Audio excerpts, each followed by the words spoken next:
19 years 20 years 21 years ஒரு பையன் வந்து ஒரு பொண்ணை வந்து அட்ராக்ட் பண்ண, அதாவது இவனுக்கு பிடிச்சு போச்சு.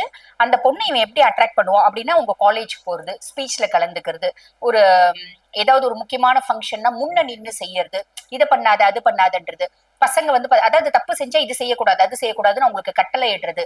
அதே மாதிரி பாத்தீங்கன்னா எந்த ஒரு விஷயத்தையும் ப்ராப்பரா ஆர்கனைஸ் பண்ணி செய்யறது. யாராவது தப்பு செய்யறாங்கன்னா கொஞ்சம் ஹீரோயிசம் வேலையெல்லாம் செய்யறது. ஏய் நீ என்னத்துக்கு சிகரெட் பிடிக்கிற, காலேஜ் கேம்பஸ்குள்ள சிகரெட் அலௌடு இல்ல தெரியாதா, ட்ரிங்க்ஸ் அலௌடு இல்ல தெரியாதா அப்படின்ற மாதிரி அந்த பொண்ணு முன்னாடி ஒரு ஹீரோயிசம காமிக்கிறது. இப்படி நல்ல வந்து பாருங்க, பாடியை வந்து நல்லா பில்ட் பண்ணிக்கிறது, ஜிம்முக்கு போயிட்டு நல்ல ஆளுமையா நல்ல பர்சனாலிட்டியை கிளீன் ஷேவ் பண்ணி இல்ல ஒரு லைட் பியர்டு வச்சு இந்த மாதிரி பல விஷயமா வந்து பாத்தீங்கன்னா பல ஆங்கிள் அந்த பொண்ணு அட்ராக்ட் பண்ணுவாங்க அப்படின்னு சொல்லலாம். பேசிக்காவே எங்களுக்கு நாலேஜ்ன்றது ஜாஸ்தி இருக்குங்க.